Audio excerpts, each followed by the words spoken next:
fall victim of that liability. Typically this split when you're starting out is that you will be able to raise about, don't have the liability first of all of uncover all the different cost implications standing, and depending on how you answer that, I've got different resources that I can point you to.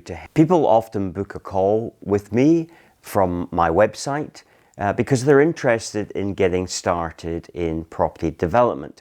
But one of the questions that really comes up is property development for me? And the reality is that there are no real barriers to entry. You don't need a degree, you don't need a license, you can get started with a small amount of capital. So the barriers to entry don't really exist. However, you do need to know what you are doing. And so what I thought I would do in this video is just have a look at what's involved in the property development process if property development's something that you are thinking of getting into. So there are essentially three stages. There is finding a deal, in other words, finding a land opportunity. The second is planning that deal, taking it through planning, through to funding that deal. And then the third thing is actually building it out. So let's take that in reverse order.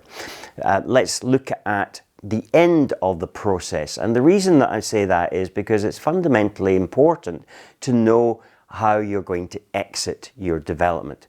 Are you going to rent out the property at the end of it and build your property investment portfolio, or are you going to sell it on? So the way that whatever your exit is, you need to be able to structure that in the right way to make sure it is most tax efficient, and so as that you don't fall victim of that liability, which could be very significant if you don't structure this in the correct way.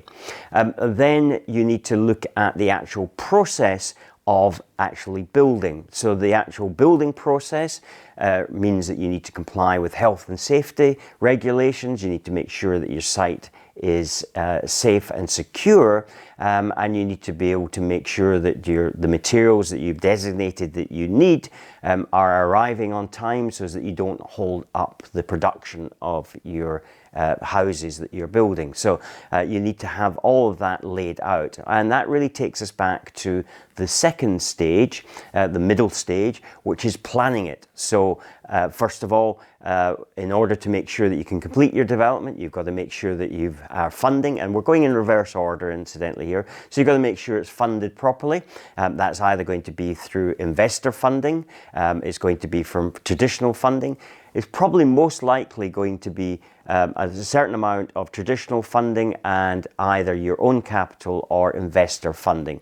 Typically this split when you're starting out is that you will be able to raise about 70% of the funding through traditional sources, and you will need to acquire 30% from other sources. Again, whether that's from your own capital base or whether that's from investors that you attract to it.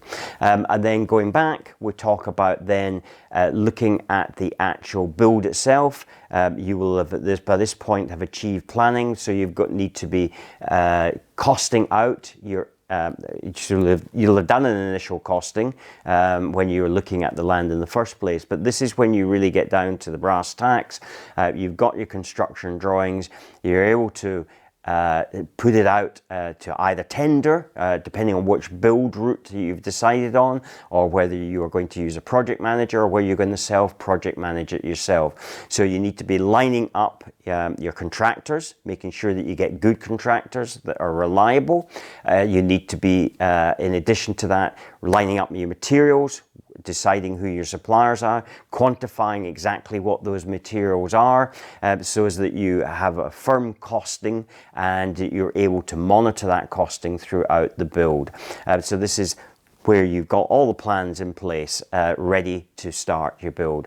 And then we go back to the most important part of the planning stage, because without this nothing really happens, and that's gaining your permissions, gaining the permissions to actually to be allowed to build, and then once you've got that permission, which is a subjective permission, then you need to be able to then quantify that and satisfy building regulations, and this is either satisfying building regulations, or in Scotland it's referred to as a building warrant.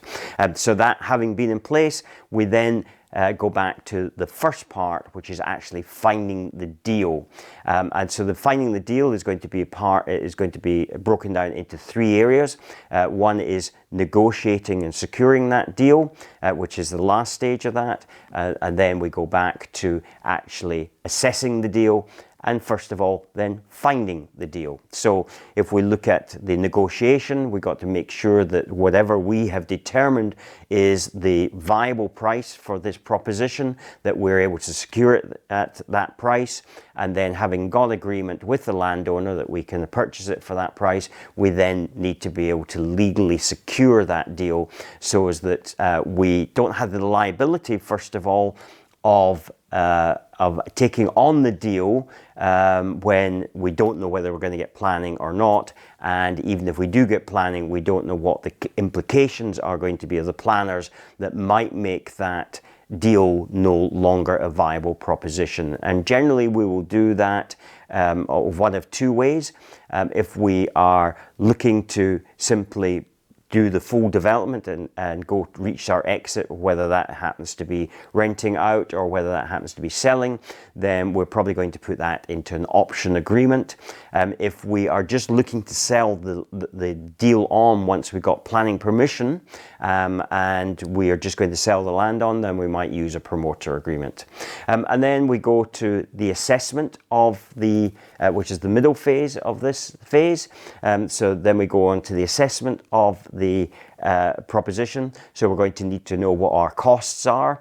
These are going to be good ballpark figures. It's not going to be down to the exact cost, but we're going to have good ballpark figures. We've got to be able to uncover all the different cost implications, because every site is going to be different. So you need to be able to look at that and identify all the different cost implications. We currently look at somewhere around about 60 different elements there to make sure that we uncover all of those. And therefore, having established what the development is going to sell for when it's finished, whether that be a land deal or whether that be selling the proposition or indeed renting it out, we've got to know what the value of the built site, even if we decide that we're not going to build it out, we need to know that valuation. So we get that valuation and then we work our figures back from that, so that we're able to find out what the residual land value is, so that we're compensated first of all for our build, if we do our build, so that should be a build profit, but also if we are gaining the planning permission and therefore uplifting the value of that land, then there should be a land uplift value profit as well. So we need to make sure that we're protecting those two profit centres. And then we come back to the very beginning of the process, which is actually finding the deal. So where do we find the deal? Typically, we can be looking at online resources. It's unlikely that we're going to find it on the likes of Rightmove, Prime Location, Zoopla, land agents. They will have deals, but they're definitely not the way to maximize your profit. So what you're actually looking for is off-market land to make sure that you can get a viable and profitable proposition. So the biggest profit will be achieved when you go for off-market land. So you need to use a range of techniques in order to source off-market land, because there's nobody saying this is for sale. So you need to be able to identify landowners that are likely to be able to sell the proposition that they have if you can do the deal with them and make sure that it is a viable proposition.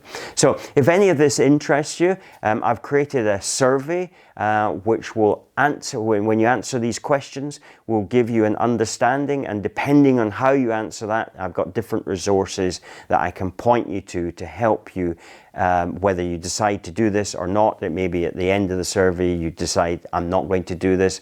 It'll only take you 2 or 3 minutes to complete, but it's a valuable checklist to just feel for where you are in your property development journey. And even if you're an experienced property developer, it might be worth you taking this survey. Anyway, that's it for this week's video. I hope you've enjoyed it. If you've got any comments, put them in the comment section below. Remember to like and subscribe to this channel and this video, to like the video. And incidentally, that survey, you'll find a link in the description here if it's on YouTube, and somewhere around this video if it doesn't happen to be on YouTube. Take care, and I look forward to speaking with you next week. Bye-bye.